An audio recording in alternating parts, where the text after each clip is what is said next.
extraordinary circumstance. Excused members and members of the public will still be able to participate virtually.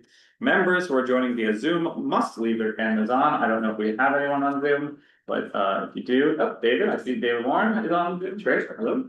And this meeting is being streamed live on our YouTube channel, and a transcript is being recorded.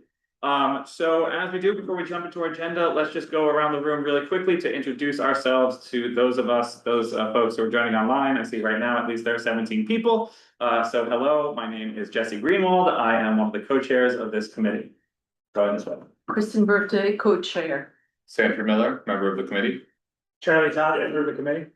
Alan Austin, member. Thomas Garza, member. Tina Nelson, member. Brian Bromberg, member. Rodney Washington, member. Alice Long, member. Pete Diaz, member. David. David Warren, member. Amazing. David and Janine, is there anyone else online from the committee? Pardon? Do you see anyone else online that's from the committee? I don't I think have so. to check, I'll check, I didn't see, Sally did or raise her hand. Yes. She's the new. they would have Oh, raised their yeah. hands. I'm not seeing anybody else on. Okay. Wait, is Sally, I know we have a new member, but, Is Sally Taylor? yeah, Yeah. Sally, yeah, Oh, my apologies. All right, I'll bring her Want over. to move her over. yeah, move back. Yep.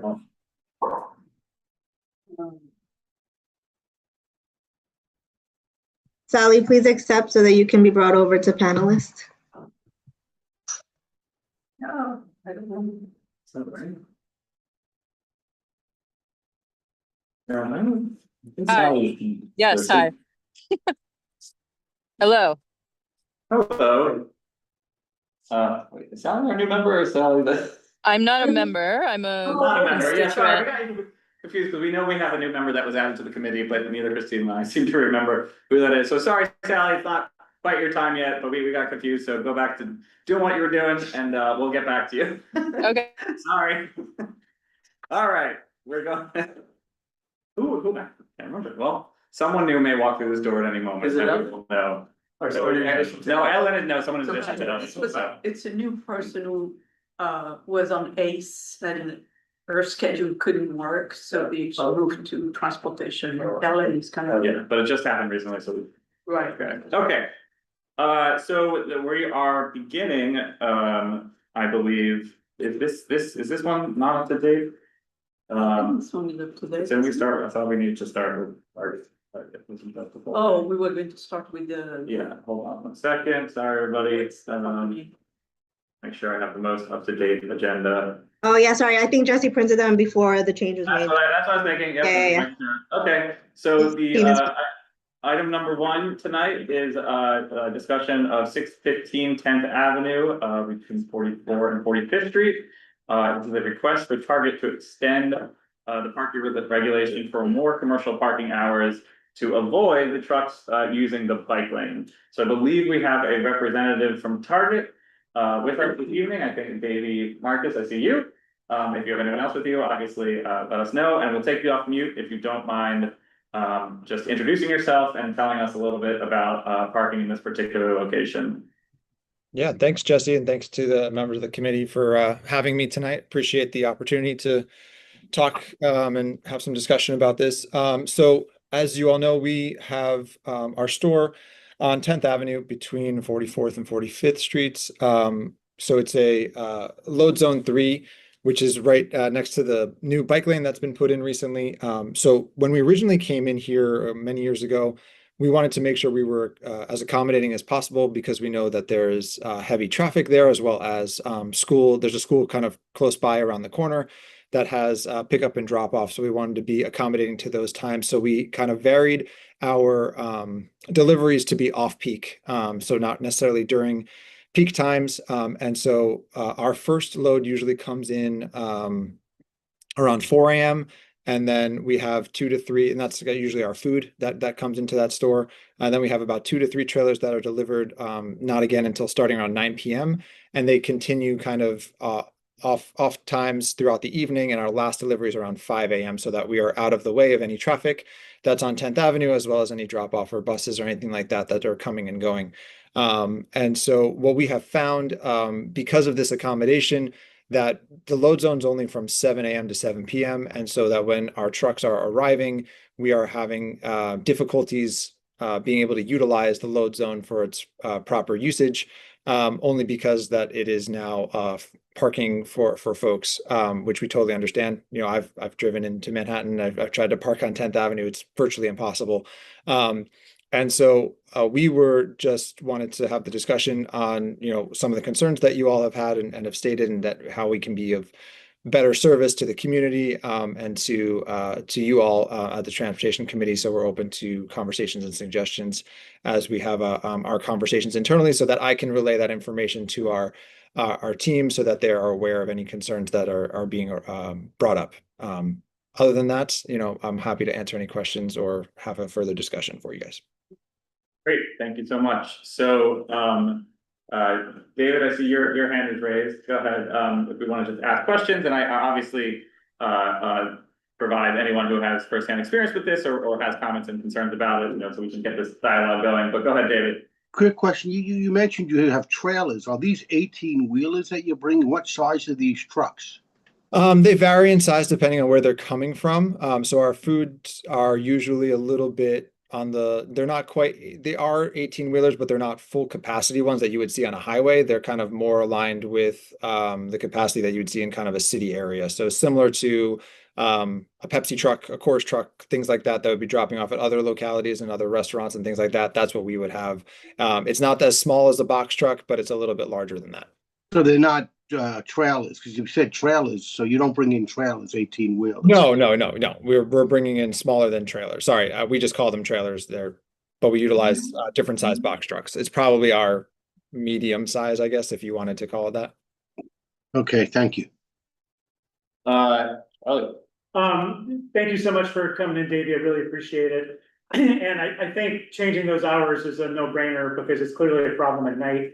I bike home on the 10th Avenue bike lane after this committee meeting every month, and this is last month. So there, you know, one of these vehicles was parked in the bike lane. I did stop and talk to the Target employees and suggest that perhaps they, you know, don't block the bike lane. And I was yelled at by them and told just to go around like everyone else. And I explained to them that my 11-year-old uses this bike lane sometimes, and we can't just be telling people to go around. So I'm gonna just crack that up to maybe as an employee having a bad day for responding that way. But these are some photos I took the next day, and this is the lane operating normally, right? It's the floating parking lane. There's multiple Target deliveries that are happening. So I think, you know, it should be very difficult to drive into the city and park on 10th Avenue, and I don't think we need to have free personal storage of private vehicles in front of a Target. It should be loading and unloading for Target. Frankly, I would say 24 hours a day, but certainly at 9 p.m. at night. So that would be my opinion. Well, thank you for the feedback. I appreciate that. And to me, that might sound like a training issue that we also might need to address as well. I wasn't aware of that, so I appreciate you bringing that up. And just as a word, in case you guys, anybody is facing any of those issues, feel free to reach out to me. I'm more than happy to send Jesse my contact information, because the more that I know, the better I can help mitigate some of these, so that you guys don't have to necessarily confront any of our team members, and we can have just a direct line of access and communication so that we can solve the problem as quickly as possible. Yeah, I think there's going to be I think we will have to do some, first and foremost, I would agree if we are able to extend the lanes, that would be fantastic. I know that there's other mitigating factors to that. You know, even if it was a couple of hours, that would be amazing. But again, you know, we're happy to have those discussions with the right folks over at DOT, and with your all support, that would be fantastic. If you do see stuff like that, like I said, please let me know. We are, I think from that vantage point, and I cannot speak for those folks that were offloading or driving the truck, because I believe we don't utilize, they're not Target employees who are driving the truck. They're, I believe the cab itself is owned and operated by the business. That being said, I think we would want to make sure that the safety training for our folks is key too, because I know that there is you know, anytime you're crossing a bike lane, whether you're a pedestrian or offloading and loading something from a load zone, you always want to make sure that neither party is going to interact with each other in a dangerous way. So I think there just probably needs to be additional safety measures taken from our team, and as well as just more of a heads up, right? Knowing that the bike lane is there, it's not going anywhere. And so we have to find alternative solutions to making sure that you all have the opportunity to utilize that bike lane at the hours that you wish.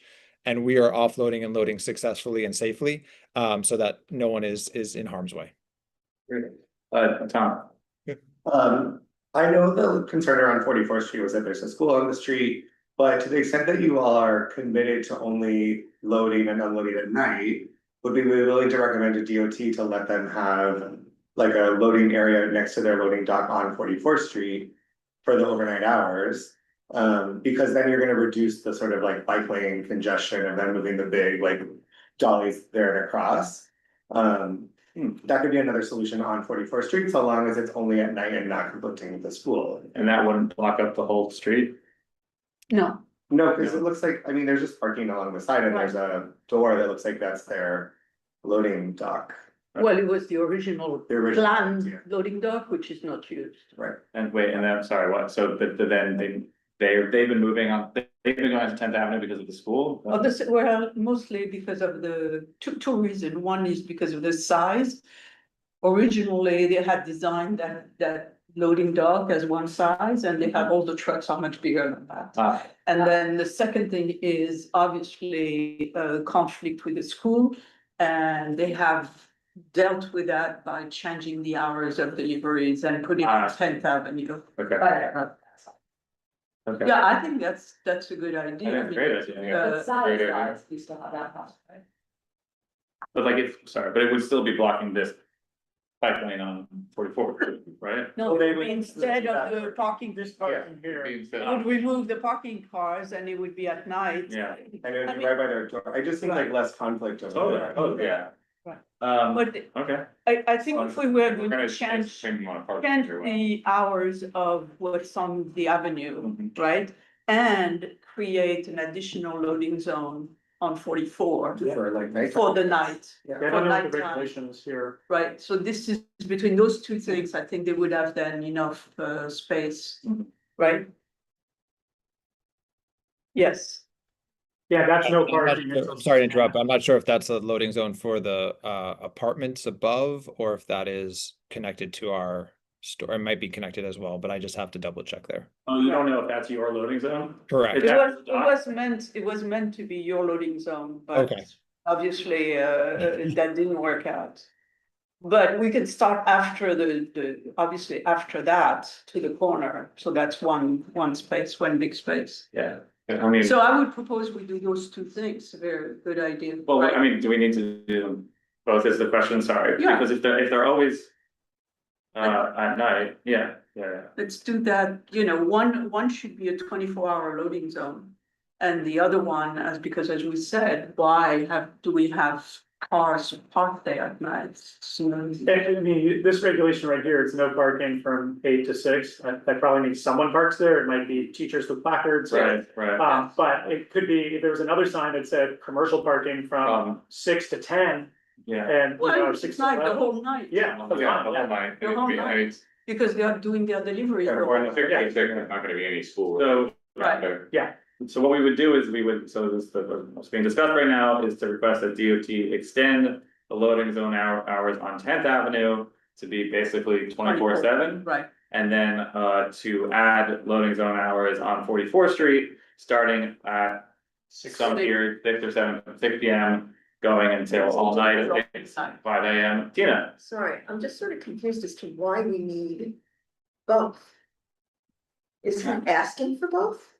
He's only asking for the 10th Avenue, that's not basically the bottom of the road, he's only asking. Yeah, he's not asking for that. Which just seems like 44th is a better solution for nighttime. So why than don't we the ask parking. him and ask, Yeah. is that a better solution? And then give him Yeah, that that's a and good not point. give him something he doesn't need. that's a good point.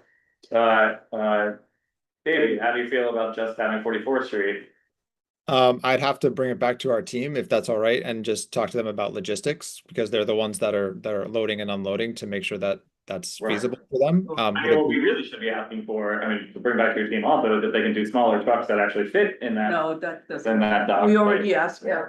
Okay. We asked that, and we had that whole discussion a long time ago. We can vote to support like one of the two, whichever one makes more sense. Yeah, so we'll ask DOT for one of the two, not both, but, and say work, whichever works with, But at the minimum, we should do 10th Avenue for 24 hours a day, yeah. because that's where they are now. And then because switching to 44 is going to have some implication, like, the trucks coming up from 10 and going around the block. Right. Right. So there are some implication to that, where you may want to have the 10th Avenue coming from the tunnel and boom, they are right there, right? So that's. Yeah, that would be probably easier from a logistical standpoint. Right. And knowing that I'm not sure the navigation between Right. going kind of circling the block. But again, like I said, whatever makes, we're happy to be accommodating as much as possible. So if there's something that matches what you all envision, we're more than happy to bring it back to see if it's logistically feasible. I think the original reason for suggesting 44th, which I think still applies, is that if possible, like using 44th whenever possible will be better for the bike lane, because even if the trucks are in the parking on 10, they still have to cross the bike lane to unload everything. Yeah, Right. although it's at night, so I don't want to say nobody's biking at night, It's but lower traffic going. it's lower traffic, so I don't know, I'm in favor of giving them everything. If you guys Yeah. both, and they can use the one that is more convenient. But Well, also, I don't know what 44th Street, I assume is more residential. I haven't looked at it, so, I assume it is probably just better to keep it on the avenue if we can, actually. Now I'm thinking this through, just because for all the reasons we just discussed, not going through streets, just getting right into it. There's like a little storage facility on that street, I think, looks like that, or a taxi shed. yeah, it's a Or horrible. commercial parking more common on an avenue than Right. side street. So why don't we say, why would be something like, let's request the 24 hours on 10th Avenue. Right. And have them explore with Target whether 44th Street is also feasible. Necessary. Is necessary, and also necessary, feasible and necessary. Feasible and necessary on 44th Street, that would be what we're doing. Does anyone Okay. have any questions, comments, anyone from the public want to speak on this? The 44th Yes. No Street. hands. Whoop, No hands. oh, no hands, okay, Andrew? To be able to get them to one parking spot, so you kind of like the edge of the garage to the curb. Like to the corner. I think it was It's like 3 or 4 cars. Yeah, Three or four cars, so they're probably. I count, like, Yeah. actually, So what? there's 6 cars in this image. There are 6 cars. Okay. Probably need some daylighting on the corner of Liston. See, the delivery stuff, that would have done. Okay, so that's the letter as suggested. Motion. Motion, second, all those in favor? Okay, All right, so we'll write this to DOT, you'll be CC'd, and then we ask you to work with DOT and keep us in the loop on what's going on 44th Street, what's feasible there, and if you need it, we can talk about it. So, cool, thank you so much. Thank you to the committee. Thank you everyone for the suggestions and for the support. We appreciate it. And if there's anything else that I could be helpful with, as I said in the future, feel free to reach out anytime. Great, thank you, Dave. Thank you. Thank you. Awesome. Next on the agenda, DDC present an update on, I don't even know, Med 669 water main replacement project. A water main replacement project. Is someone from DDC with us this evening? Ziba share. Hello, good evening.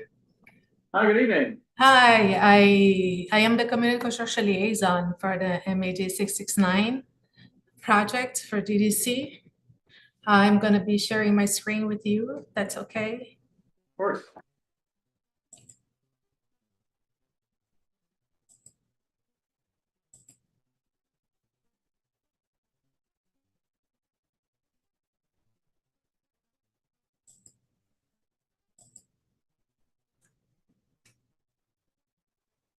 Can everyone see my my screen?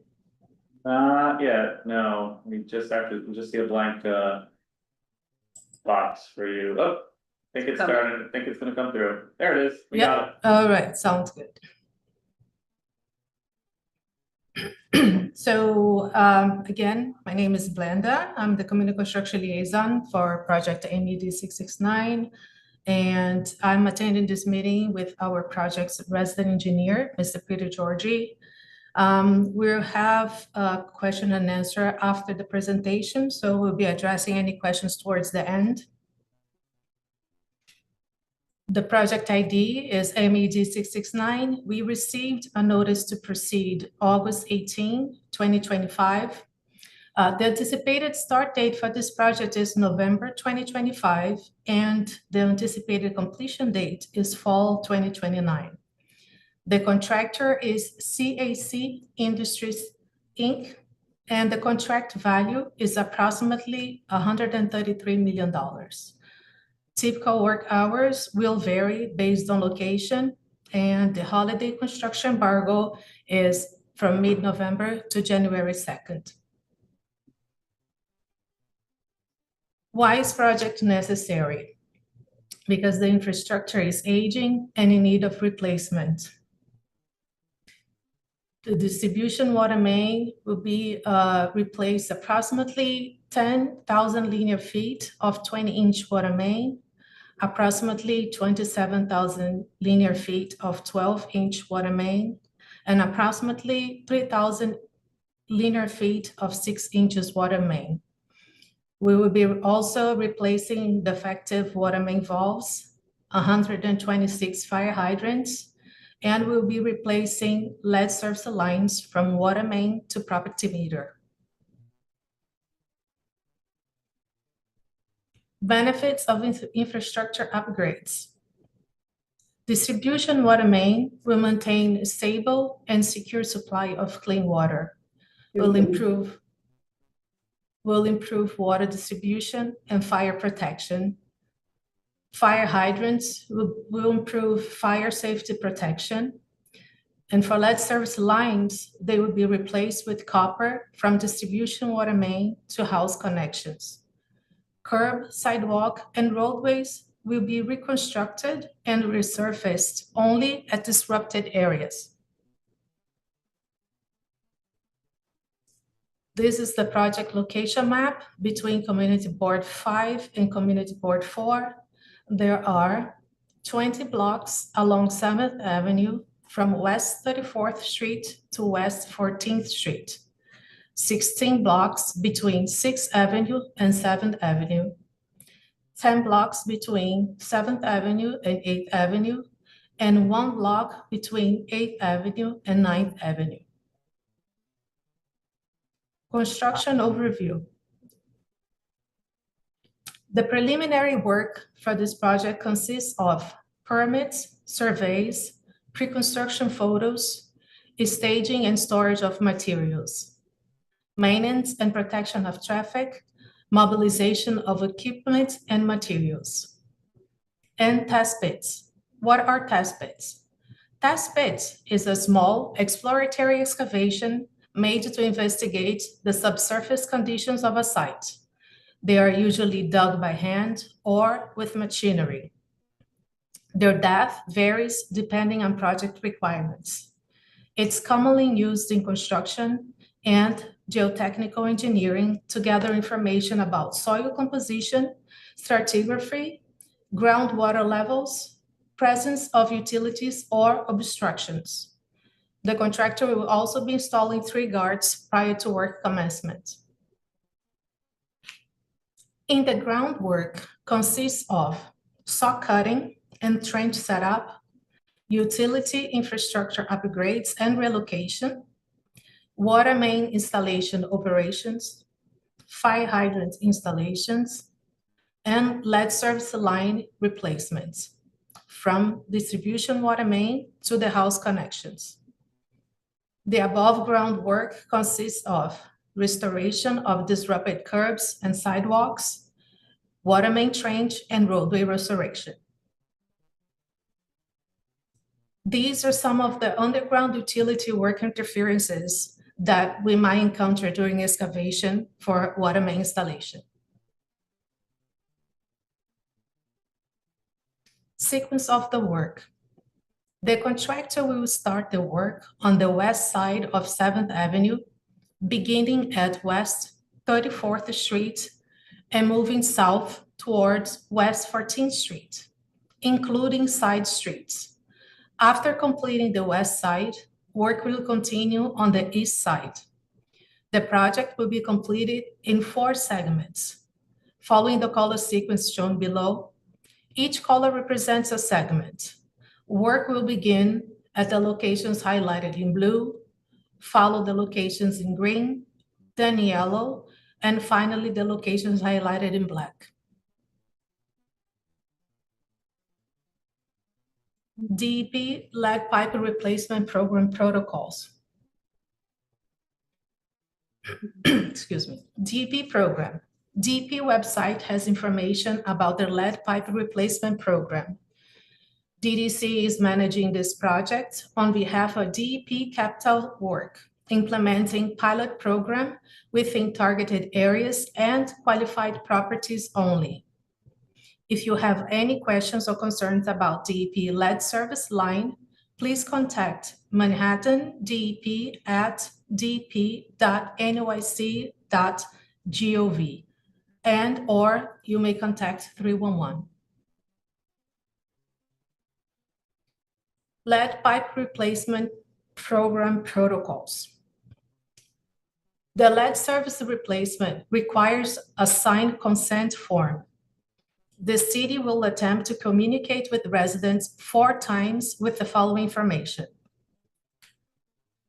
Once DDC project begins, DEP will send the DEP lead line notification letter. Once DEP letter is sent, DDC would follow with a notification letter stating consent form sign off is required. Once consent form is provided, project liaison will door knock and follow up with residents' permission and retrieve the signed consent form. Once the CCL follows up again with the consent form, after the 4th and final attempt, if the form is not signed, we will consider the resident opted out of the program. DDC field staff will reconfirm with residents who signed consent form if replacement is feasible based on field conditions. The lead service replacement is limited to targeted areas and properties identified or suspected to have lead lines. Replacement will only qualify for the following: only for confirmed lead line on eligible properties, only with residents' permission and signed consent form, only actual replacements considered feasible based on field conditions. This is a sample of a consent form. And for a consent form, you can email me. My email is med669ccl@gmail.com. Maintenance and protection of traffic. The New York City Department of Transportation's Office Construction, Mitigation and Coordination, DOT or CMC, stipulated work hours for our projects will be between 7 a.m. and 6 p.m. and between 4 p.m. and 11 p.m. on weekdays, between 7 p.m. and 5 a.m. during overnight hours, between 8 a.m. and 6 p.m. and 11:59 a.m. and 9 p.m. during weekends. Within 1 block from school, work hours shall be between 9 a.m. and 2 p.m. Very good. During the This time. Sorry, keep going. Okay, work hours will vary depending on the location. Parking will be restricted while work is in progress. Flaggers will be on site as needed, as well as traffic agents will be present according to the New York City DOT OCMC stipulations. Community impacts and mitigation. Street work is coordinated with the DOT OCMC permit stipulations. The contractor shall work within DEP noise code regulations and keep storage site areas safe and clean. Traffic patterns. Pedestrian and sidewalk access will be maintained at all times. Temporary street closures and/or limited access may be necessary. Sidewalk, driveway, and/or loading dock access from the curb may be temporarily restricted while work is conducted. Coordination will be arranged on a case-by-case basis. Garbage trash pickup may be affected, and it will be coordinated with the Department of Sanitation and appropriate stakeholders. Water shutdowns.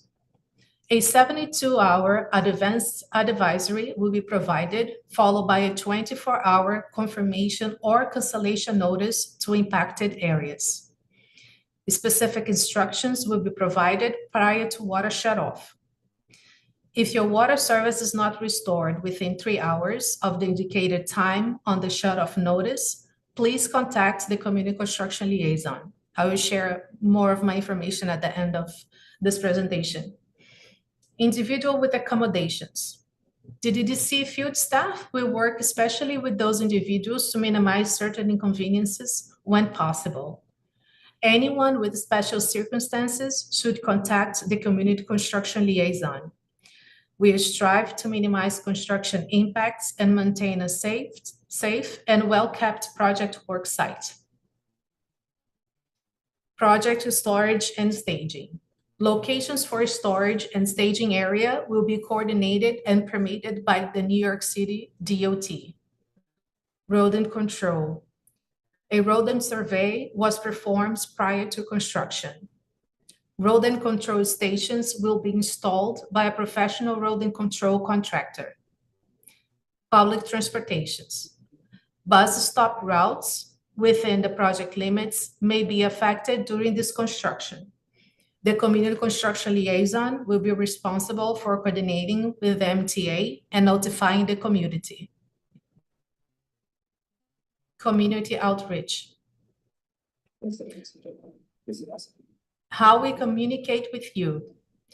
In addition to the on-site CCL, we will distribute printed materials that are updated continually prior and during the project, including the project information card, the community advisory, the look ahead weekly bulletin, and quarterly project updates.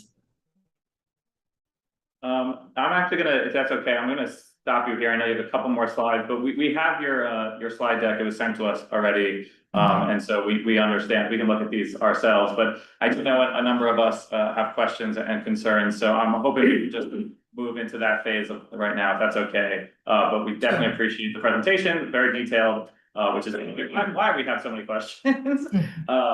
So I think we're gonna do that now. Those from the committee, what do we got? Questions, Christine? Or go ahead. Sorry, I wasn't. Go ahead. Yeah. I mean, the hours you're showing for nighttime seem a real big problem, and for the weekend.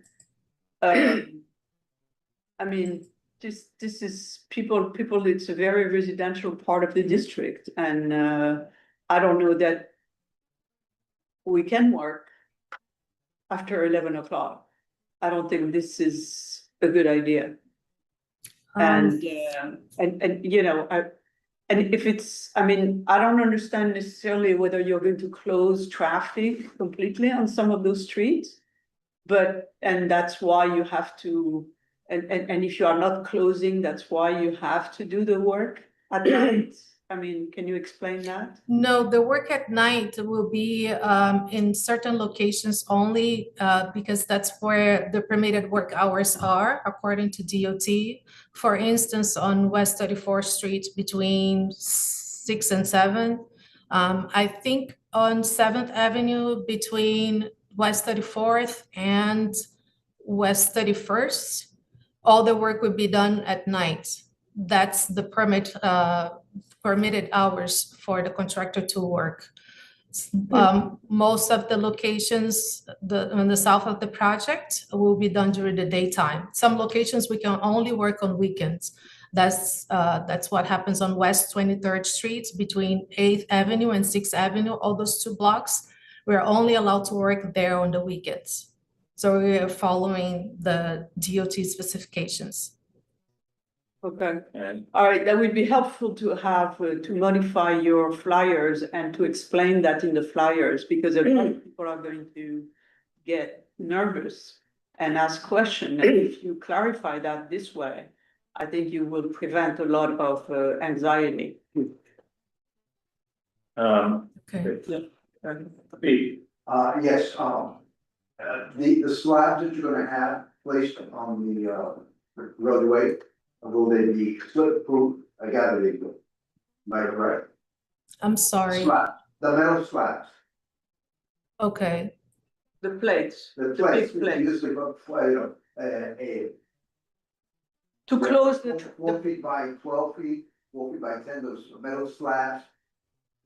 They're gonna be located along the roadway, especially when you're crossing the street. he's talking about the metal metal slabs, hold on, Pete. He's talking about the metal slabs which are put over the trenches when the work is, the work day is finished. Oh, the steel plates? Yes. Okay. You're concerned about the noise or the Well, the noise, the rattle that goes around sometimes, generally around the residential areas. And the other thing, they need to be slip proof and maybe colored yellow or something like that. Mhm. So that pedestrians can, you know. get Okay. over. Sure, I'll take note of that to share with the contractor. I'm sure they're gonna make sure that the steel plates are secure and, you know, so to prevent more noise at night when cars are driving by. But I'm gonna bring they usually paint also because they have to be, you know, resistant, they cannot be slippery. But yes, I would definitely bring this up to the contractor's attention as well. Thank you. Viren and then David.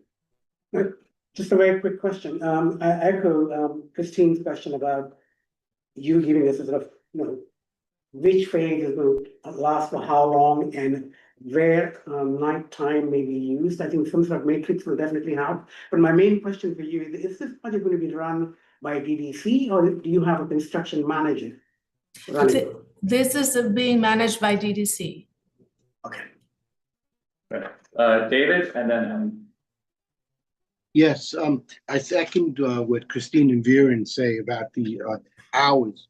And to follow up a little bit with Pete's question with the metal plates, will they be surrounded by the edges with rubber to prevent, whether you're a cyclist or a car, sometimes the edges are very sharp, especially in the middle of the street. So will you surround them with rubber? And the other thing is, 7th Avenue has a protected bike lane.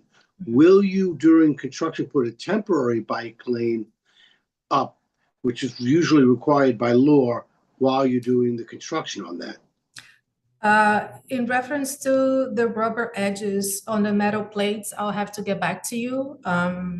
I'm not 100% sure of how if they will install the rubber edges, but the bike lanes, it's a requirement for DOT and the contractor will maintain a bike lane. Ellen?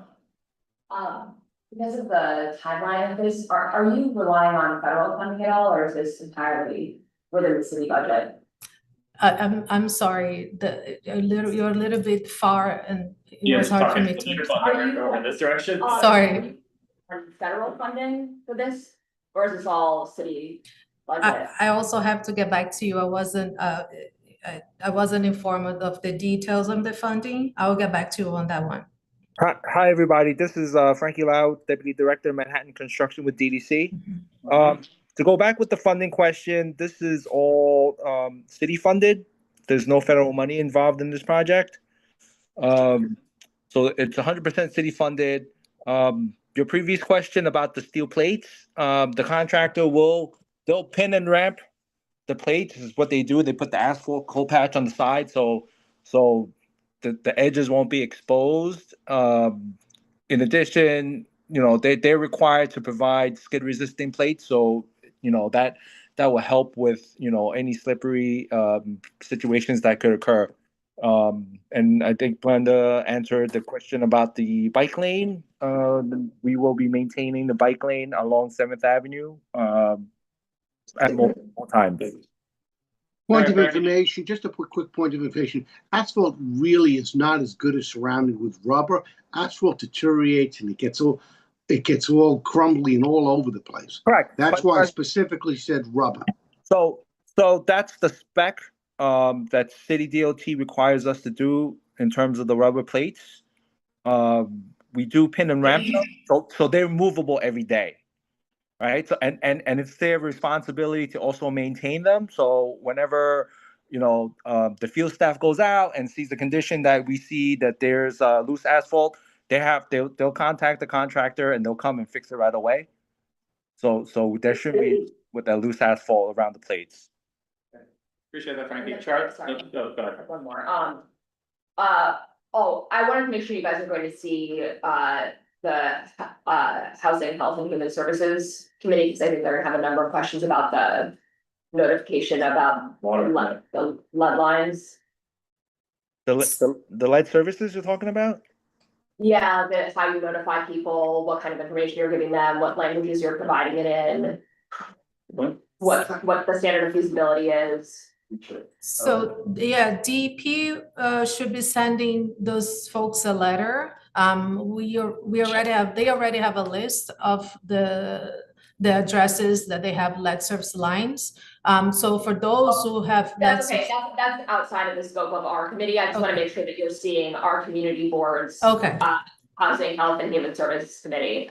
So there's a separate committee on our community board that would deal with those questions, but I think they're gonna have a lot more questions for you. Yeah. Okay. So we're just saying, please work with Janine, who's on this call, to actually give that part of the presentation again to our other committee, because they will probably have their own concerns, which is an excellent point. Thank you, Alan. Charlie. Yeah, thank you for the presentation. Regarding the bike lane that David mentioned, we have a protected bike lane from Central Park all the way to Houston Street on 7th Avenue, except for 34th to 30th. There's a gap that DOT has not filled yet. This project is starting phase 1 between 34th and 30th. So a lot of cyclists do still use 7th Avenue because there's a lane from Central Park to Houston, save 4 blocks. So I would just encourage you to make a bike detour, even though there is no bike lane in this section. And also, this is maybe for our discussion later, but when we had the water main project at 9th Avenue, at the end, 10 years later, we got our beautiful super sidewalk and a great bike lane. So I hope for the same for this project. We should not. Yeah. For the bike lane on those 4 blocks. Yes, definitely. Karen? Thanks, very quick question. You mentioned about tree protection and all that. Would you be removing any trees as part of this project? What was that again? I'm sorry. The question is, you talked about tree protection and whatnot. Yes. But my question is, does the project call for removal of any trees? And if that is the case, what is your plan for replacing those trees back in? I am not familiar with the removal of trees, but I can get back to you on that one as well. No tree removals, no. So yeah, so I was just informed that there will be no tree removals, just tree protection. I would just like to know, maybe I'm missing it, what's the logic behind only doing the work within a block of a school during the school hours between 9 AM and 2 PM? Shouldn't it be the other way around, doing work not during school hours? Am I missing something? Maybe I'm missing something obvious. These are the permitted work hours that we received from DOT. We're following the stipulations that we got from DOT. All right, well, we're gonna challenge that, but it doesn't really make any sense to me, and I'm probably trying to avoid like when kids are parking at or leaving school. Yeah, go ahead. This is Bashar Sawagid. I'm the engineer in charge of the project. So intent of these working hours in front of schools or a block next to a school is to make sure that the contractor does not work during the time where the buses are being dropping off the kids, the school, and making sure it's safe. So they avoided the hours where it's in and out from the school, just for the safety of the kids. Now, the working hours, it also depends what kind of businesses we're working with. So for the working hours, if it's a commercial street and there's a lot of businesses, restaurants. We cannot be working there during the day and affecting their business. So that's like the working hours. It depends. If it's a residential street, we'll be working during the day in order to avoid all the noises. If it's a commercial street, we'll be working during the night to accommodate all the businesses there. Okay. Appreciate that explanation. Anyone, I see Pam has her hand raised. If anyone else from the public would like to speak or ask a question, now is the time. But Pam, go ahead.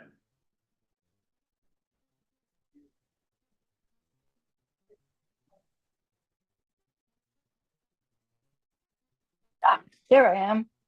Hi, yes. I'm here tonight to speaking on behalf of the Chelsea West 200 Block Association. We are 19th Street to 22nd Street, inclusive, abutting 7th Avenue, between 7th and 8th Avenues. So we're a pretty good chunk of Chelsea that will be impacted by this. Can you tell us what crosstown streets and how extensive is the main replacement on the crosstown streets? Is it full block long? And is it for every connection? I know that my block on 21st Street did have a test pit done in front of my building. So I suspect that 21st Street will be one that gets a main replacement. But can you describe what others? And another part of this question has to do with the location of the mains below grade. If they are close enough to a curb on the crosstown streets, and I suspect that's the case on 21st, having seen it exposed many years ago, I'm concerned about disturbing the roots of the trees. We are very proud of our trees on this block and indeed across all of Chelsea. And if the roots are damaged in this project and we lose trees that way, is there any kind of mitigation plan, or how do we get our trees replaced? Thank you. Sure. Regarding the location of the water main between West 21st Street and West 14th Street, between Do you want to put that slide back up? Actually, that would be so Pam can see it again. I saw the slide. It didn't give street names, but I sort of counted down and figured out. I see. Yeah, it's a little a little bit obscure. Yeah. So on West 21st Street, you said between 7 and 8? It's correct. Yes, between 7 and 8 it would be West 21st Street. Then we're gonna jump to West 18th Street, West 17th, 16th, and 15th.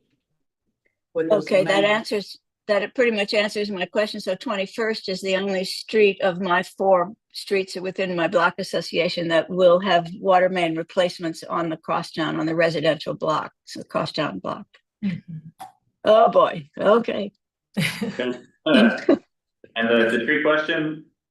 Regarding the distribution water main installation, usually those are right on the middle of the street, probably not really close to the curb, but because the contractor is still doing test pits to locate the services and to locate the water main, I can have that information shared with you, exactly the location where the water main will be installed on West 21st Street once the test pits are completed. So I can let you know if it's closer to the curb or a little bit farther towards the middle of the block. Is there an estimate on how long each side street? Well, let's just take between 21st between 7th and 8th. Like, is there an estimate of the length of time it takes to replace that pipe? Well, if there are no interruptions, if there are no utility, to be relocated, like on this example, some of these are underground utility interferences that contractor may encounter. Should there be none within, this block, probably the contractor can complete in approximately I don't know, between 4 and 6 weeks. 4 or 8 weeks, depending on the weather. Oh, man. All right. That sounds a little optimistic. Yes. Yeah, and it's optimistic, right? Yeah, the trench excavation, the sheeting, the installation of the water main, the distribution of services, then the backfilling, and then the setup for the roadway. And what if we just prefer dirty water? Okay, does anyone else have any questions? Because I know we're gonna have a request. Oh, sorry, behind us. Yes, go ahead, sir. Okay, a couple of things. I live on West 16th Street, between 7th Avenue and 6th Avenue. The building that I'm in is what we call the Barney's building. That space is going to be under construction shortly. Also, the building on 17th and 7th Avenue will also be under construction very shortly, where they will either need some sort of presence on the avenue or on the side street for construction materials and deliveries and whatnot. So there's going to be a coordination issue between those. I'm not sure what the timing is, but again, when you're speaking to the housing committee or whatever, I might mention those things as well. That there's, again, 2 major projects that are going on. There may be more on the avenue, but definitely the 17th Street and 17th and 7th Avenue on the southeast corner. It is Yes. one. Our team have been in contact with this building, and they've had a couple of meetings. I haven't attended a meeting yet because I was brought into this project a little bit later.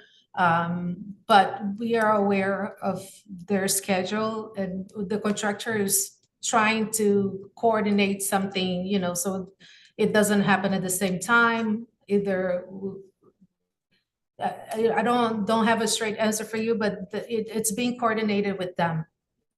You're right, it's both buildings and it's 2 separate projects, just letting you know. Yes, well, I know for sure on the West 17th Street, the West 16th Street, I'm not really 100% sure, but I'll mention that to them, and I'll try to reach out to the building. Thank you. Thanks for flagging that. Thanks for following up on that. I see Miriam's hand raised, and then we're gonna close the public discussion of this. Miriam, go ahead.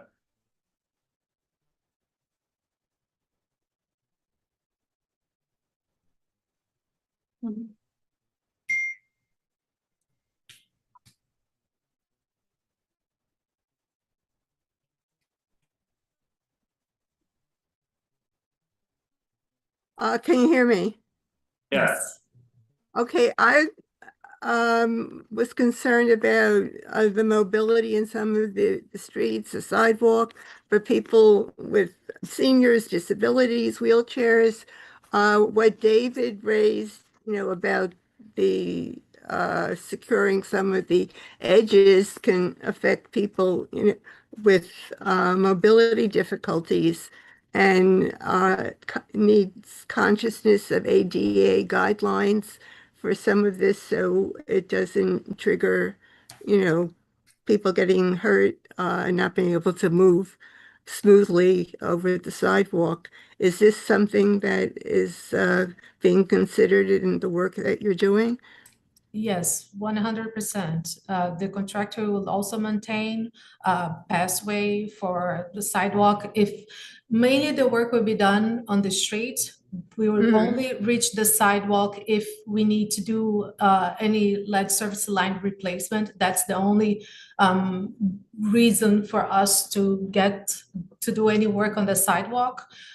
If that is the case where you leave, the contractor also prepare a pathway for residents. There will also be sidewalk access, some sort of sidewalk access for pedestrian access, always. Well, as David also talked about, just using the street to cross the street and the rubber, because any of these uneven areas or surfaces can affect people with mobility concerns also. Okay, I will also bring that up to the contractor's attention and to the management team. For when they start doing the MPT, they take all of that request into consideration. Thank you.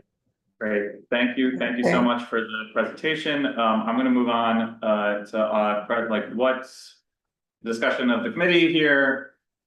What letter are we writing? I mean, I have notes of obviously to talk about the bike lanes on 7th Avenue. No tree removals, don't disturb tree pits, make sure there's a mitigation plan for that. Committing to work hours that are, you know, I guess the DOT has its rules, so just making sure we're following those rules. Accessibility, make sure you're following accessibility rules. Stuff around those slip-proof steel plates, colored, we like colors on our steel plates. Skid-resistant plates, make sure that's happening, which it sounds like it is. But it sounds like we also might want to do a just bigger request of, since they're going to be doing all this work going all the way down the avenue, wouldn't be a nice time to explore extending the sidewalk? No, you wanted What to is that? do What did you the want to bike do? lane. Well, definitely the bike lane gap between 30th. Well, yeah, definitely fill the bike lane gap. Yeah, I mean, I would say we want a complete street redesign with the bus lane and water sidewalks. We don't want them to restore to the existing. Yeah, come to us stage. with a They plan. need to restore to the new stage. Yeah, so I guess what we're saying is we'll be asking you to work with DOT to come up with some sort of plan for how we can actually, since you're gonna be tearing up and ripping up those streets, let's improve on them and make them more bikeable and more walkable. And so, maybe we won't have specifics on that quite yet, but we'd certainly like, before we get to that part of the construction, to hear back from you guys and hopefully working with the DOT to come up with something. I think it's a letter to DOT and DEC. Yeah. And ask them together. Correct. To not return to the present situation, but to an upgraded bike lane. Yeah. Also strongly suggest the rubber rather than the asphalt. And Christine, you and I have had this conversation. Some point we have that. At some point, Yeah, sorry, I didn't say it, but I have it. okay. At some point in the future, we as a committee, because Christine, you and I have had this conversation years ago, and this is a little sidebar to this, is discussing the quality of pavement throughout our whole district to improve it. That's another conversation for another day, but we should keep that in the recesses of our memory, our mind. Do we have a motion on that letter? Yeah. Second, all those in favor? Okay. Anyone opposed? Great. Thank you very much. Thank you for the very detailed presentation. Obviously, we will be working closely with you over the next 5 years. Oh my God. Good luck. And we do really recommend that the point is a really good one, that another, the HHS committee on our community board really needs to hear from you too. This is really going to impact our community in so many different ways. And because now we're bringing in lead, and we're dealing with lead, we're dealing with water being shut off for long stretches of time. So it's not just a transportation issue. And everyone, we really need to also make sure you're getting the word out, because this is a big one. We are all thinking about the number of construction projects happening in our district, and this is just one more. So we want to make sure that you are not forgotten about. Okay, but thank you very much. Thank you for the presentation. Thank you for being here. Really appreciate it. Okay, next up is, do we have this? A presentation from the board of managers of. No, we don't. No. Hey, look at that. That's great. So in that case, we do have a request to remove an unused taxi stand in front of 762 9th Avenue to allow for the restaurant there to use that space for their outdoor dining program. And this has come to us. VLP has nicely passed this to us because it does really, it is a request that we will have to make of DOT, and I think it's appropriate. So do we have someone to present on this? Yeah, it's there. All right. Yeah, 760. 762, it's the Reba. Great. Go ahead, the floor is yours. You need to unmute. And you have to unmute. You do have to unmute yourself though, because we can't hear you. I don't know what that is on. Can you hear me now? Yeah. Yes. How you guys all doing? Tremendous echo. Yeah, so it sounds like you might have a speaker on or another microphone on, but we're getting an echo. Yeah, not anymore. I did because in the past I had issues with the communication. So, and here's a minute as well. You sound great now. Hi. You sound good now. How are you? Hi. Good. How are you? So tenemos que decirlo. So go ahead and tell us about your. So as you know, we had this before they gave this planning to the DOT, and they recommended us to talk to you guys because they didn't approve it based on the fact that there's a taxi stand there. The taxis barely ever park there anyhow. And yeah, we understand that the taxi stand has been there for years, but we just want to utilize that space because it's very helpful to the business. Okay. Yeah, I have a question. We're going to questions. Was there anything else you wanted to say before we start asking a few questions? It's that straightforward, right? You just want to remove the taxi stand so that you can put in some roadway dining, correct? Correct. Excellent. Go ahead. So the taxi stand is on 51st Street? Between 8th and 9th, closer to 9th. Okay. And what's the rest of the regulation on that street? It's just parking meters, but they don't use it all the way from like 3/4 of the block down. Okay, so this is parking, normal parking, let's say.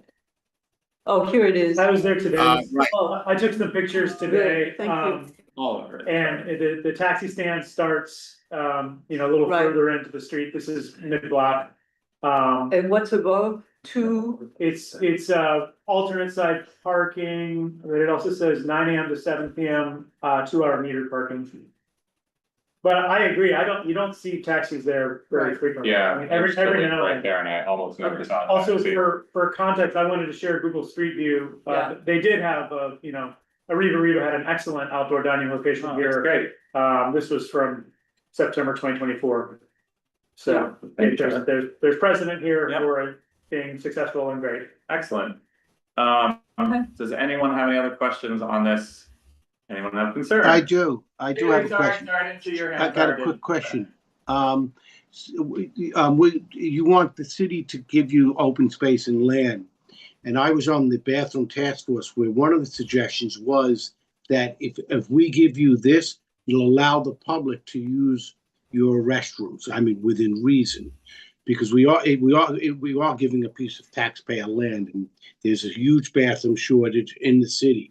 Would you do that if we were to allow the public to use your restroom? Always, within reasons. Yeah. Obviously, some people, that don't look the parts. But I mean, generally, because the value of the land is tremendous, and that would be the give back to the public. That sounds great. So within reason, don't have an issue. Open access to bathrooms, we do appreciate that. Thank you very much. And now I will know. Okay, when in need, everybody. I'm kidding.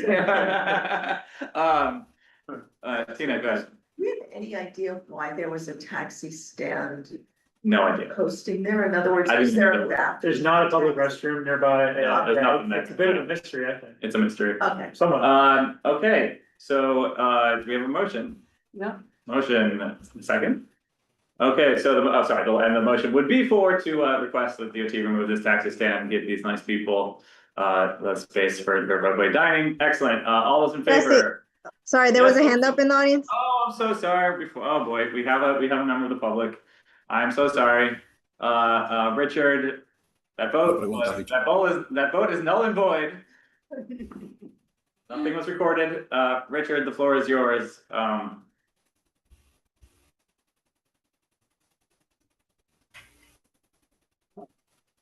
Janine, is it moved over?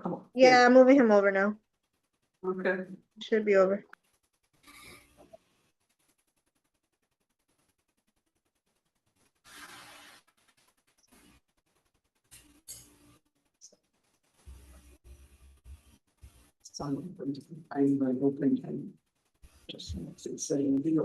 Hello, can you hear me Yeah, now? Richard, go ahead. Yep. Yeah, hi there. I'm a patron of the Areva. I do go there frequently, and yeah, it does get crowded on the inside, so that would help. And as people discuss, I mean, taxis. Everybody Ubers. Well, who taxis anymore? I mean,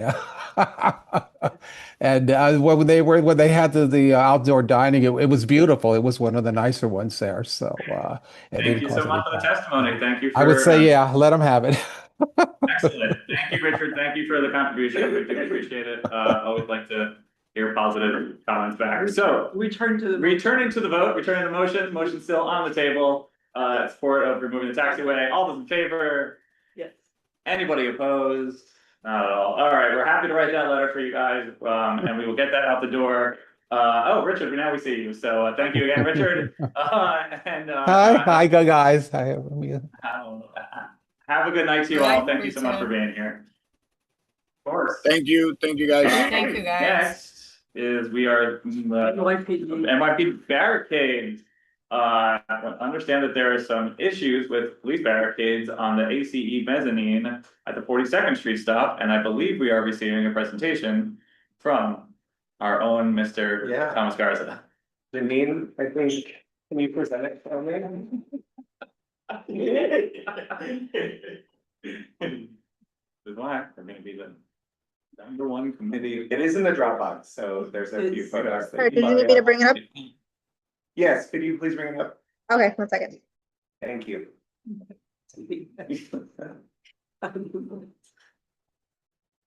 I'm not back forward, right? It's Yeah. golden. Oh, it's no. I tried You could probably, yeah. I tried to turn it off and it doesn't turn off. One behind you.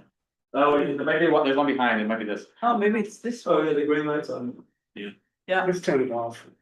Just turn off the whole thing. Yeah. And we're talking. Sorry, it's a little slow. It's coming. Notice that you completely bumped it. Yes, there are husky and dogs. The tundra.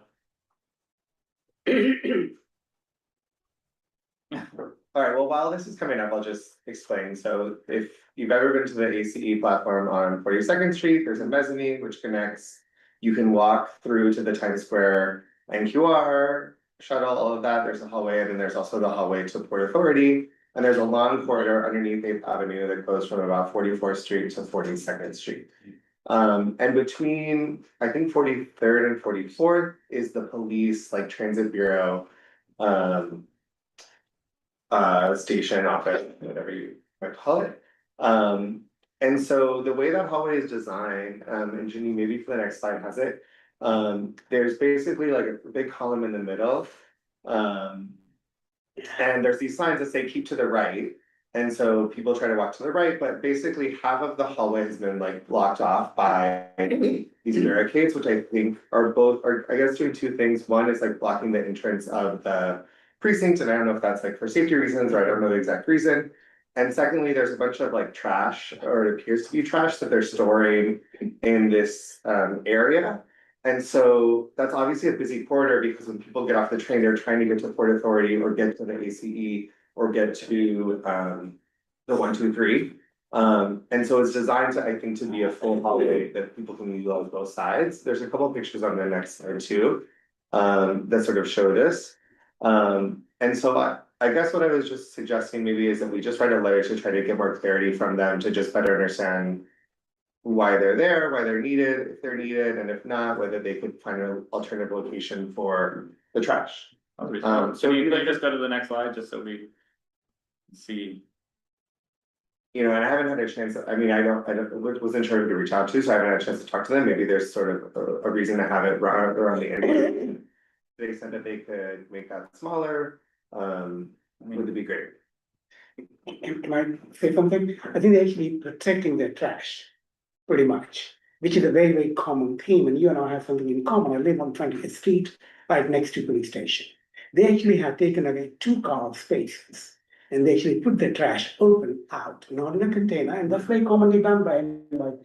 So I think it's sort of larger sort of, Last time. larger community-wide We got in conversation. trouble last time we tried to address that. Yeah, we did have a letter that didn't go over well in the fall, right? And so I think the tone of the letter is just to sort of ask them questions and see if it's possible to reduce the size or just understand more about why they have it. And if they could find an Yeah, alternative it's, location. you think it's like reduce the size and remove the trash, I mean. Yeah. it's fine. You see these rates here, well, And have containers, Yeah, I went, have containers there. I went 2 different months, so I went in June and then I went again in September, just to take photos, so some of these photos are from June, some are from September, but sort of the same situation both times. It's like the main hallway of the Times Square subway station. Yeah. Is it like 2 parking spots is like valuable for the people who park there, but that's a much more limited usage than this hallway, which That's is the used by parking spot version of the. literally like thousands of people are walking down this hallway. Smelling the trash. Okay. Yeah, I'm fine with that. And I think- letter. I'm fine with the letter, as long as it's, I don't want it to just be completely like, why is this, a little bit of explaining the problem and then saying, why is this necessary, I guess would be. It could be a health hazard with all the trash there too. It might be a violation of certain codes and regulations that they might be violating. All right. Yeah, I don't know if it's for. Jesse, A lot of these like were put up, you know, post 2020, so maybe there was a reason, I don't know, but. It does seem like trash storage and it is blocking a big portion of that of this hallway and so. Yeah, I'm not saying we have to be like super, I'm just saying like, you know, our community, our residents, our community have. It's been experiencing significant difficulties navigating this hallway for quite some time, and we would like to know. Can we put you in touch with the Department of Sanitation? Yeah, so this is garbage, it's not NYPD, it's transit. You're writing. Well, It there's is the not transit, trash. NYPD transit. I don't know if you're. Letter should go. Right, yeah. It's a good name. Let's see what it does. Oh, Then okay. we'll check. I see, okay. I mean, it looks like garbage, I don't know. Yeah, who knows? Okay, we have a motion. No, Let's and go. wait, hold on, I'm not gonna mess this up again. I mean, Emergency we're making the material. assumption that it's not for something like security. There is like. Also. No, we're not going to make Around any the assumption. corner. I think we should ask. Around the corner, there's like. We should little ask space questions. where there's not a staircase where they could maybe put that, where it's not in the way of the whole hallway, so maybe I'll explore alternative locations, That would or be it's something that needs to be But if somewhere. there was any other tenant in the subway, they would not be allowed to do that. So why are they taking over half of the corridor? You know, we're just asking nicely to not do that. Yeah, great. Is there anyone from the public who would like to speak on this? No, there's No. no hands. Thank you, Janine. All right, is there a motion for the letter as proposed to the NYPD? I make the motion. Great, seconds. Excellent, all those in favor? All right. I know he is. Thank you. Thank you Yeah, so we much, know really, who's thank you for writing bringing this to us. Deadline is I'm Friday. sorry that it took us so long to get this on the agenda. She brought it to us like months ago, so, you know, we kept kicking, we're like, oh, God, so we just have so much tonight, can we do it next month? So, thank you very much. So you put it on the most full agenda night. Yeah, we still have a bunch of things that are very small, we're fine. Okay, we are now skipping to, we will come back, we're gonna move around the agenda a little bit. We're gonna jump down to this discussion of the relocation of the city bike dock at 601 West 41st Street. I believe we have a community member who would like to Yes. speak on this.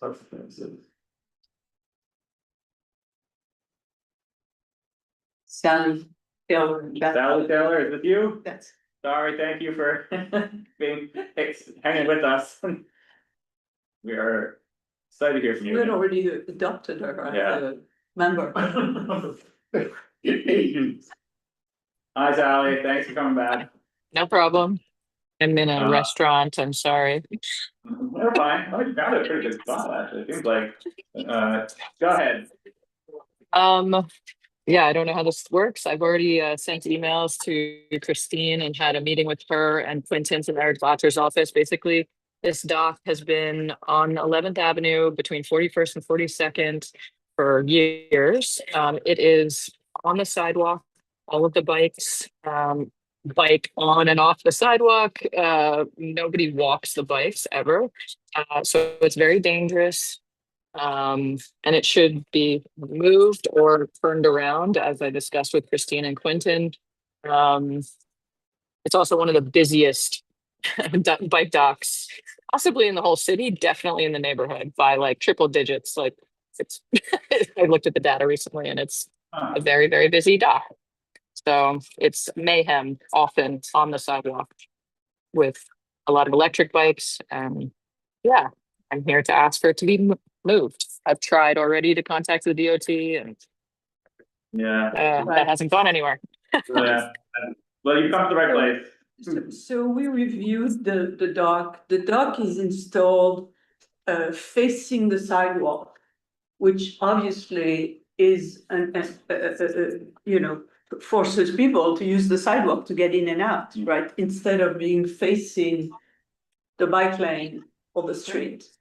So clearly it was not installed properly. It is on the sidewalk, and then but it is installed also abutting the tree guards. So if you reverse the sense, you're going to lose some of the docks. So the idea was to reverse the sense, right? And then reverse the dock, and then to take a little piece on 41st Street and add some docks there, so we don't lose the volume.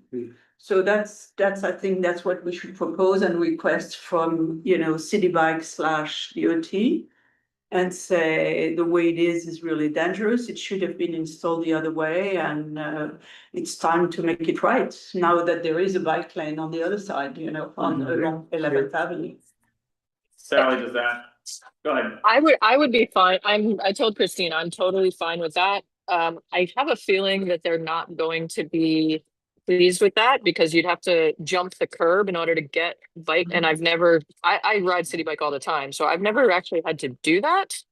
But as you can see from that, there's room to put it in the street facing the bike lane. Like they've got a buffer there, right? I know Christine said it wasn't going to happen, but on 41st Street, around the corner, like on the south side of 41st Street, that makes the most sense to me. It's a no standing zone. I know it's DOT parking, but it's, you know, Christine had reasons why that on the other side. No, the other side. This is the MTA garage. The MTA, right, sorry, the MTA parking, whatever, but that right there makes the most sense to me. Yeah, he's going to have to ask MTA, and I don't know whether that's going to work. You know, I was just trying to find a quick solution that doesn't require, like, you know, moving mountains. But I mean, to me, there are lots of places in the street right there, down another block between 41st and 40th. In the street is the same buffer with, they now have guards. I mean, I don't know. They use the buffer, hold on. They use the buffer for sanitation. So, you know, if you put the bike lane there, but if you just turn around the docks, right? You have plenty of room to pull out. I think that's the buffer we're talking about. Yeah, they usually put it in the buffer. Christine, usually wants city bike in the roadbed and not the sidewalk, right? We do. Is there not enough space in this buffer zone? Because it's somewhat common practice along like 9th Avenue and 45th, for example. We can ask, we can ask.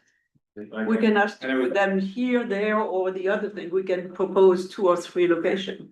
Why, and also, why can't it be on the avenue, but just on the other side of 41st? Where are we? Sorry, we have venture to restaurant.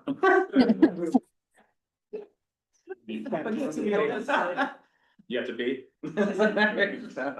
Oh, is this a new feature? Ooh, Just, you know, this is 9th Avenue.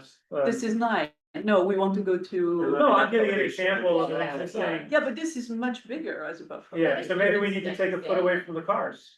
On 11th Avenue to have more room. Let's have a solution which is really quick. Yeah. Okay, but what was the, but sorry, mine was also just to move it to, what, sorry, can you go back to? We wanted to go to the other side. The other side of, 41st Street, still on the avenue, what's wrong with that there, just like a block away? Right, yeah, that would make sense too. In front of the MTA building. Yes. Then it's Which one? West, right? Where are we going? Where? This doesn't seem. Oh, it turned. Yeah, it's kind of like one more block, so. We're close. Yeah, but across. Yes, right there. Yeah, but it's the MTA. I mean, you know, if, I don't know that City Bike talking to the MTA is going to go nowhere. I mean, But this has much more chance of success than telling them that we wanna take the parking too, like, this is just. But think we isn't it we major should construction? suggest Is it gonna be a major multiple construction? things. Is it gonna We be a should- major construction project by this Gill thing, aren't they tearing that building down or rehabilitating it or something? So it's gonna be in the middle of like a huge construction zone. What are you talking The about? Gill, isn't that the Mike Gill bill? Yeah, the Quell Where? building, right. There's no Aren't they construction. knocking that down or doing a huge renovation? No? No. Oh, oh, okay. So we should propose this place, we should propose to turn around the thing, we should propose 41st Street. And, let them figure what's easier and faster to do. Yes, basically anything but what it is. Okay. I second that motion. We can do that. Does anyone else, anyone else from the committee have any questions, comments beyond what's been discussed? Anyone from the public? I would say, let's say in the letter that it's a very popular city bike station. We're not asking for removal, just nearby Yeah. replacement or Yeah. modification. Very popular. Yeah. Very popular station. Please don't. Over top three. Please don't remove. Great. Okay. Thank you very much. Sorry, motion for that letter. Motion. Second. In Second. favor? Yes. Anyone opposed? Okay. No, thank you so much. Thanks for sticking around, Sally. Thank you very much. Appreciate it. Have a good Wow. dinner. Yeah, have a great dinner. Thank you. Thank you. Thank you. Bye. Okay, Yeah, sorry, I couldn't make it, sorry. this is fun. Well, now, we're getting down to it, guys, this is great, look at us.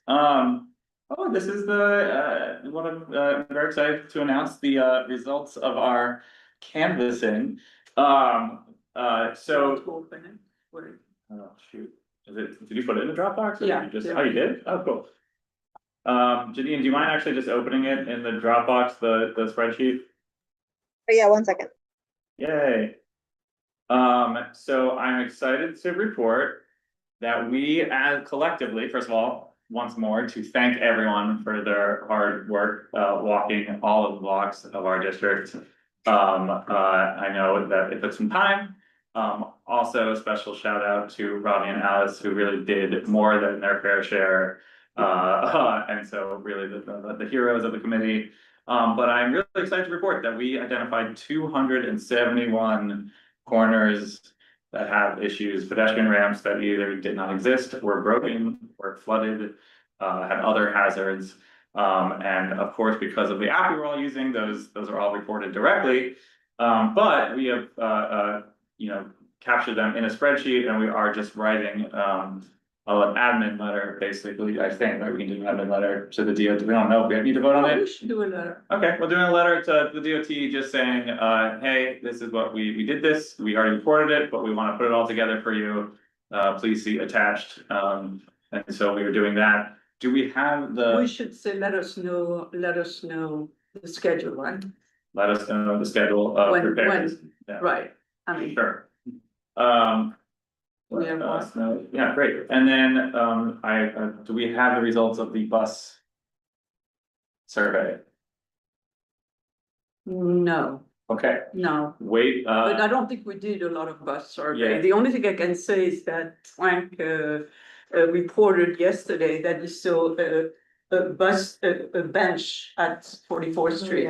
oh, hey, look at that. No, they are starting to pop up because we received a Right. complaint about a bench that got put in the wrong spot, so they're putting them in. Right. They're definitely putting them in. It's already getting complained about. Yeah, it's already complained about, so they're definitely going in. Well, I mean, just out of curiosity, does anyone remember that they reported like a missing bench or shelter?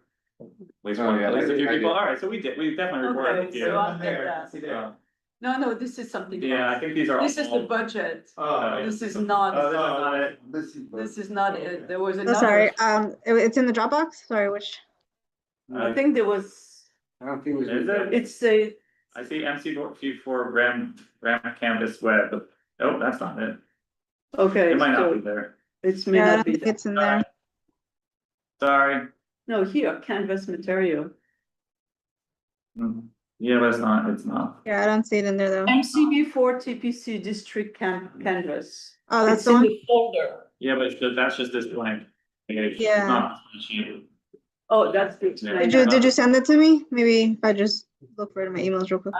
It's okay, it's all right. Believe us when we say there's a spreadsheet of 271 locations with a really clean description of what the issue was in each one, includes your comments, includes the exact And the corner. picture. And the picture, it's so cool, and we're sending it to them. So, really big, huge thank you to everyone. I'm really excited by this, and, if you did not see, also, Rodney and Alice and I did go out this weekend to shoot a video celebrating this accomplishment. And, Very good actor. thank Very you so much, funny. thank you. But I really am like, so, I was so pleased to tell everyone about this. Huh? Did you get the 9th and 10th Avenue ones? What do you mean? What do you mean? You can't just. If you, Corners.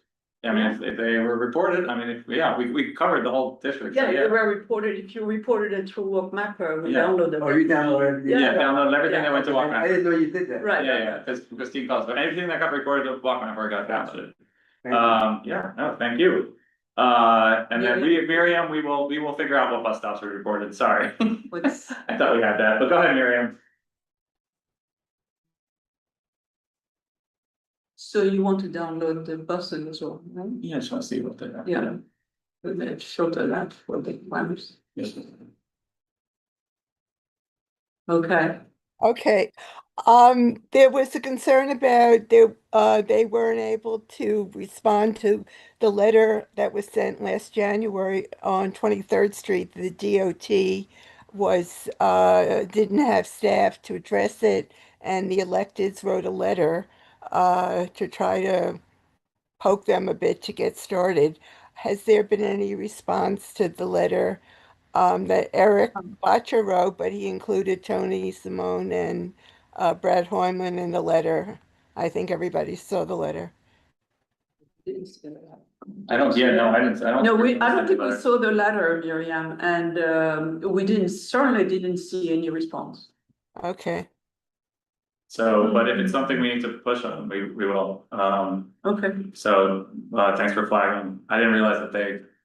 Yeah, I knew, I remember you telling me that the elected were sending a letter, but I didn't realize that was in response to some sort of declination on the DOT's part, so, we should figure that out. But I'll circle up with you, Miriam, and we'll. So let's make a motion. But for now, yes, let's make a motion on just sending a nice summary letter of everything that we saw in our, to DOT. And you know, telling them to tell us what's the status of What's going to happen next? what's gonna happen next. Or trustee will write.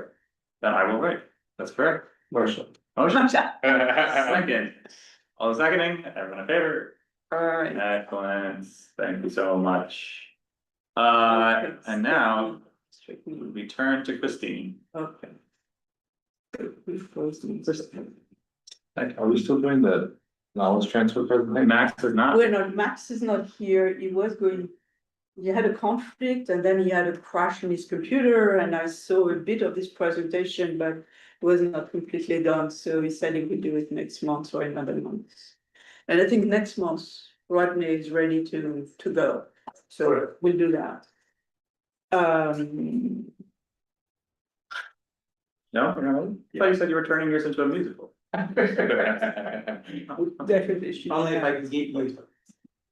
Thank you, that's what I was going for.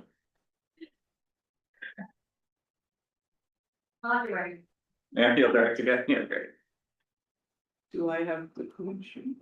No. Is it possible for Janine to pull it up? Yeah, Janine. Janine, yeah. Put it up, that's what you had before. Yeah, Janine, can you pull up what you had before? We're having trouble getting it up from here. Yeah, the budget stuff? Right, Yeah, okay. try to make it small enough that it fits in the screen. That's the last thing I think. Yeah. Obviously, you're good with the. Would you With the like, web? would you like me to bring it up?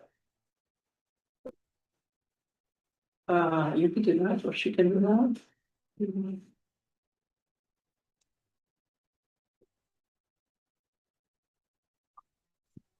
Sorry, it's showing up as an error now. Let me see if I have to log back in. It was. This is statement of district needs. Yeah, that's the last piece, TPC survey, MCB4 budget. It's the last item in the mailbox. Dropbox, yeah, I'll download it. Okay.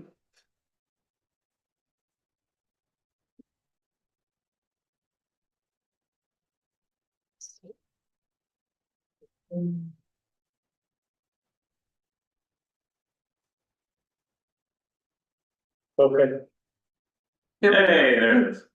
A little small, but sorry, it's tiny house. yeah, a little big, maybe, if you can.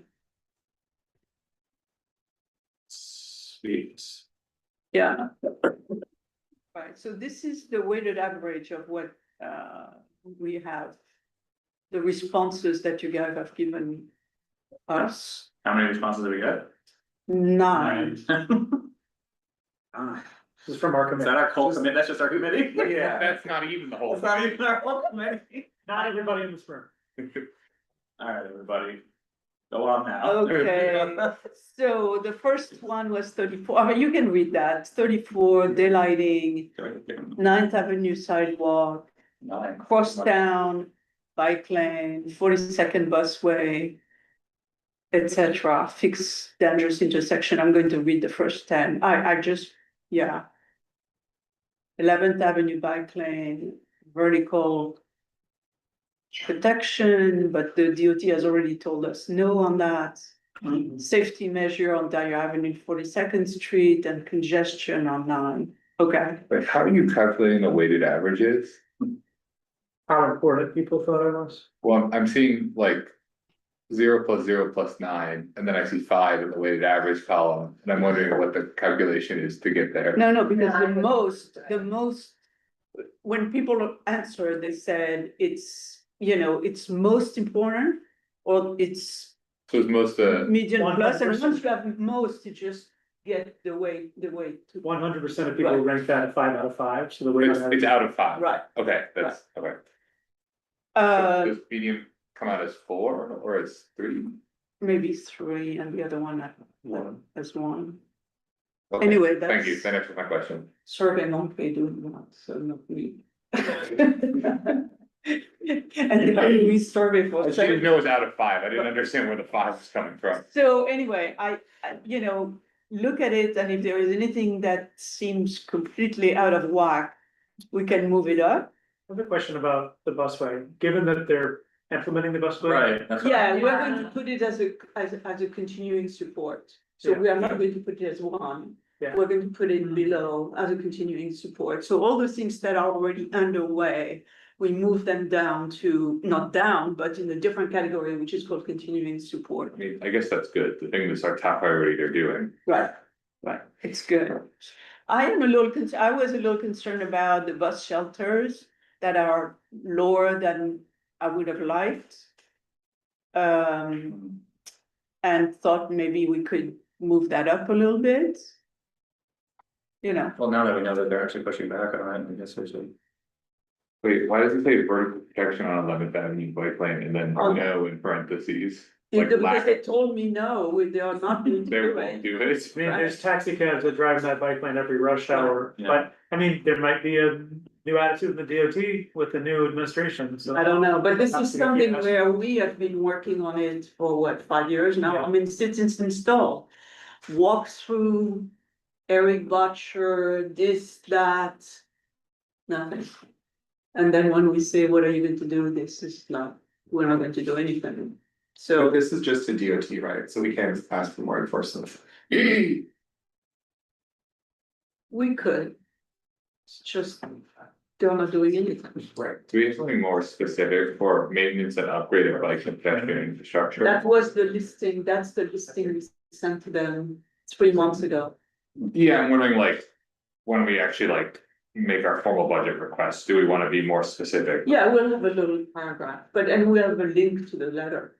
Right, and so what, Like- okay, to be Right. more like, we Because have the a letter letter is that like, specifies. the letter was 160 things. Okay, okay. So it's difficult to just say. Right, and then, we had a discussion also at Business License Committee where it's like, we're going to need a lot of help into the enforcement of the open dining. And to date, when we have reported the open dining issues where people are not compliant with what they do, we're getting really bad feedback from the DOT, like, oh no, everything is fine. Yeah, so maybe we want to add one item, which would be, get more enforcement people and better trained enforcement people to do it. Okay. Well, it is in the app. You can do walk mapper. Yeah, Really? yeah. Wow. You can take walk mapper and report that. Yeah, Yes. what was the rationale for such a firm no on, like, I understand like, oh, we don't have budget, or we're not gonna do it this year, or looks at other projects, but. It sounded like they gave you like an emphatic no to the 11th Avenue. No, it's no in caps so that you see it. They don't It's not have- emphatic. But what was the rationale? I mean, they don't have bollards blocking entrances to bike lanes anywhere in the city, and Right. they say that they don't do that. Right, and then Okay. it blocks the Problem there. sanitation people who can't get in the bike lane, so It's more of a fundamental it's a shift. fundamental Maybe design, leadership. which is an issue. Okay, so that's a real no, it's not just a practical no, it's a, we don't do It's this. capitalist. Did council deal with daylighting and sort of do away with the idea? No, it's, there's a bill to make it universal, all of citywide. They are daylighting, like, they are going street by street and choosing certain locations that they are doing it.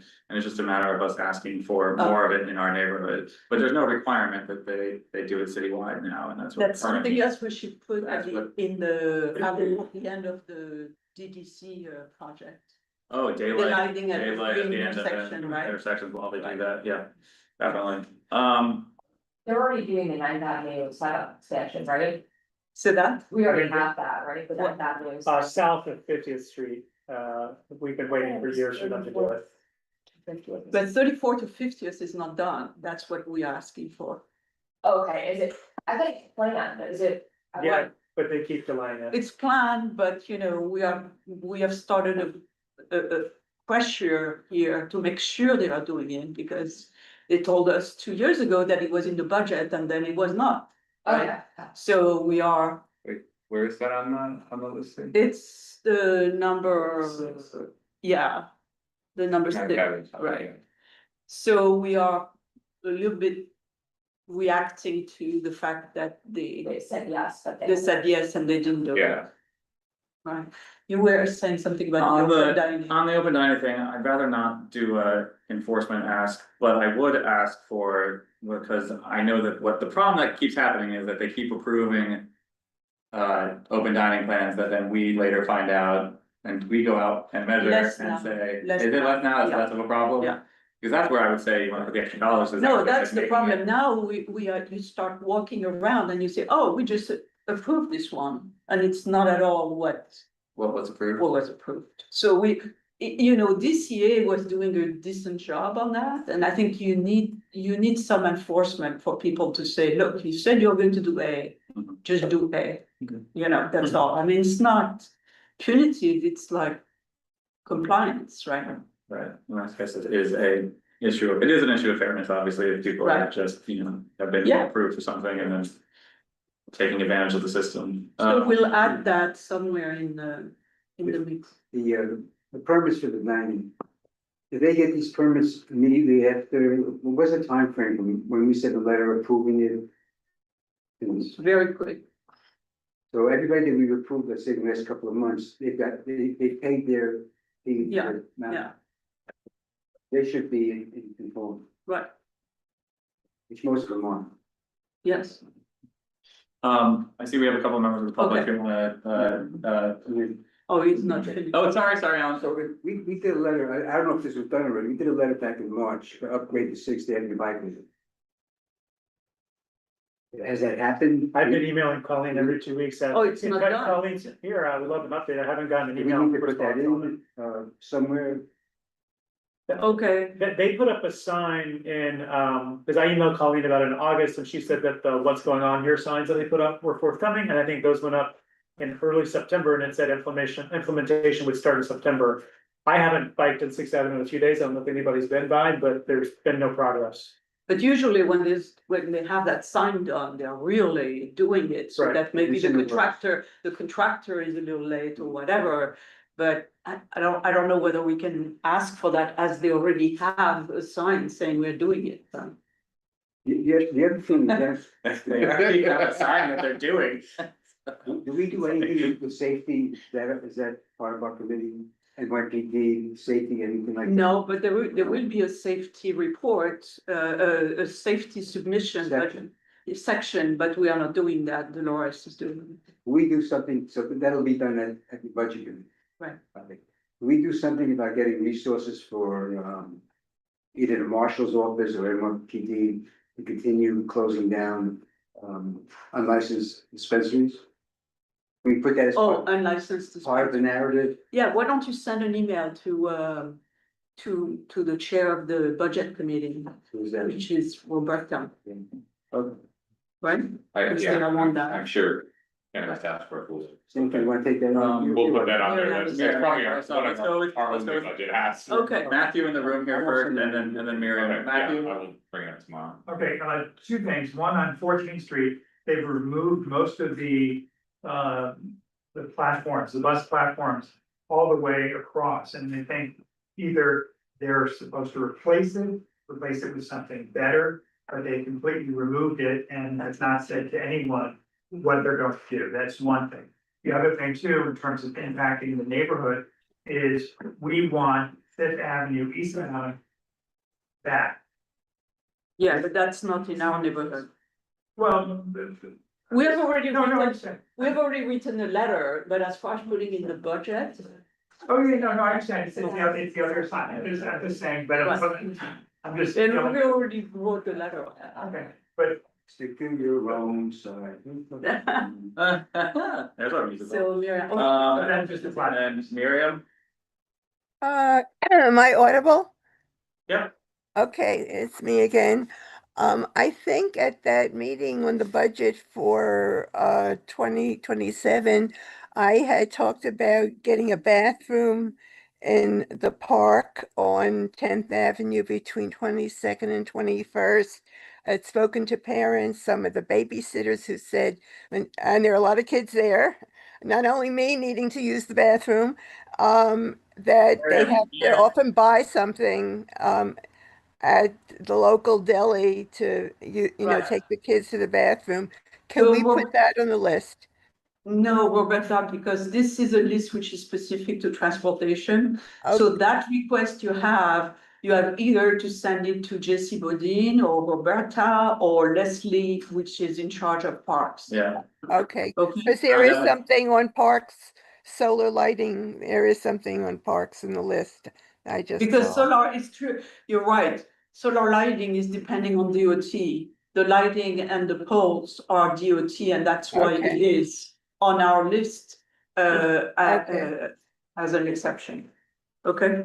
Okay. Oh, here it is. Here's the man of the hour. We don't wanna go. Now you. All right. Sorry, So the motion would be to adopt that list, add the enforcement personnel, and training and enforcement for the open dining, and that's it essentially, right? Prioritize the 31st Street bus.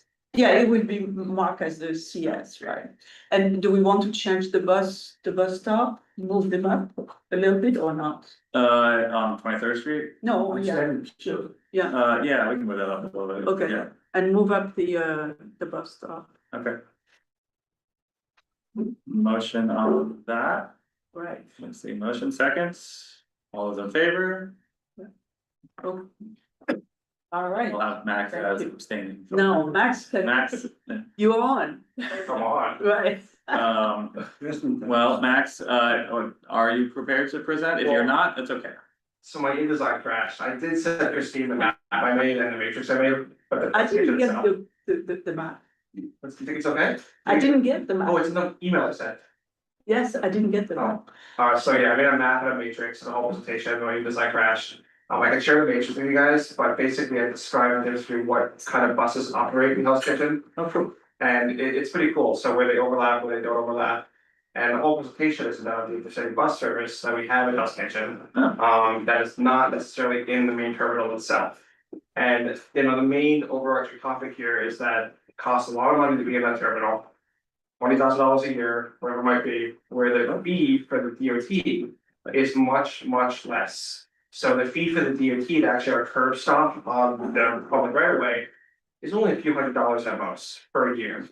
Per year, and there's a very, exactly, so this is the big top line issue here. Alright, wait, sorry to cut you off. Are we actually doing, is this are we doing this or are we not? I don't know, because I don't wanna do it. I mean, like, you're like throwing butt in your appetite, you know, but like. If we're gonna do it, let's do it, but if we're not, save it for next month. I'll save it for next month. Great, Be a straight okay. presentation again, I'll send you the stuff. Great, little teaser, thank you. All right, thank you. Um, Now we're all excited. We want to know. Is there any new business on any of the three things on the list? I have one thing that I wanted to quickly bring Oh, up, but. Port Authority update. Okay, We had a meeting today of the working group and the Port Authority is working very aggressively on fixing the issue of the ramps. You know, and they showed us a draft of the ramp where they have succeeded into moving a section of the ramp by, instead of being 4 feet away from the building, it's 12 feet away from the building. So it's not great, but, and in order to do that, they are not going to have any passing capacity. You know, right now, they were designing those ramps so that they can be passed, the bus can pass. And I was shocked to learn that they have 15 bus per month that go, that stop in the system. But get stuck. Yes. on the. Because on the ramp, in the tunnel, in whatever, and where, For speed, stop? no, stop, Break because down. now break down, break I down. see, yeah. And so, you know, it's not a small issue, right? Because when they break down, the whole system freezes, right? And, you know, it has, so anyway, so the objective with the ramp was to have the second lane, so one bus can pass the other one. Oh. And now in that's going to be a bottleneck and they're going to have to organize to put, you know, resource around it. So if there is a bus stop in the bottleneck, they're going to have to pull it very fast out. So that's the implication of giving 12 feet to the, but they are working on it, they're presenting it to the buildings tomorrow. So I just wanted you to know of our letter of last month. Great, no, thank you. That was good. Thank you. Okay. Mine was, cause I don't know if we missed it, I'm sure you knew about this, Christine, I missed it. I don't know if this was kind of in the summer, if we've ever talked about this, but in July, the mayor announced this Department of Sustainable Delivery. Yeah. And it includes new funding, he's proposing new funding to support DOT hiring up to 45 new peace officers trained to issue moving violations and enforce commercial cycling laws against businesses. Did we want to, do we have thoughts on that? I mean, like, that sounds like that's better for me than criminal enforcement, if those are people who are gonna be on bikes issuing tickets.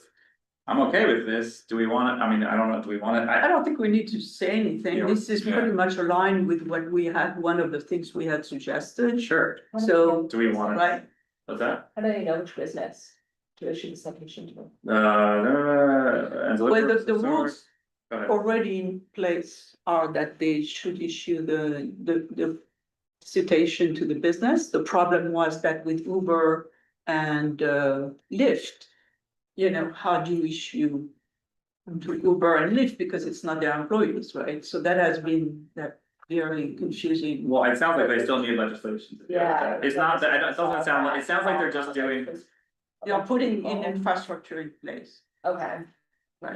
okay, so we don't wanna commend them on this, we don't do it, I just feel like we're always getting such heat from the anti. You know, the. We need vehicle safety alliance people, no, okay, alright, not gonna touch it, but I did think that that's kind of a big thing, and we should be aware of that. That could be seeing peace officers, but DOT, like not NYPD, DOT people out there issuing moving citations. Which I think is good, I do think that's good. About time, I mean, most cities have police officers. Yeah. Oh, yeah. Yeah, about time, yeah. Okay, that was it for me. All right, motion to adjourn. Oh, and then- wait, now Christine. And then I have just something at the link, what is it called, so the council has introduced a bill to do the open dining, Oh, yeah. 12 months a year. Yeah. Right? And so there are 2 or 3 paragraphs in that, and one of them is that the industry wants to have the roadway dining to go all the way to 8 foot to the sidewalk, where today it's 20 foot away. So that is in conflict with the daylighting. The crosswalk, once again, intersection. They want to get, right, they They want to get 8 feet from the. the intersection Yeah, that's- instead of 20 feet. That's a problem. And that's a problem, so I brought that up to, and we're going to write a letter on the business license committee. saying we have a problem with that. Okay, that's good. I'm And glad then you did. it's also doesn't resolve the issues we have with pedestrian and the clear paths. And so we're going to request that too. So that's. Thank you for flagging that. Cool. It's interesting considering it, both of them came out of council. Yeah. In other words, it's inconsistent. I know. Yeah. Wait, what 2 things came out of council? Well, they like. Yeah. This. They're 2 different people being introduced them. Right. And they're both just. And they're both just, they're both built, they're That's still the pending, they're still beginning being of debated. Yeah. So, There's 51 people on council that disagree with each other on many things. Okay. And now, we are ready to adjourn. Sure. Yes, okay, Max, you ready to go, or are you, yeah? Adjourn, thank you so much, thank you, Janine, Miriam, everyone online, David, and. Look at the bus thing. Soon. Possible, not just one of All the. right, thanks. Have a good night, everyone.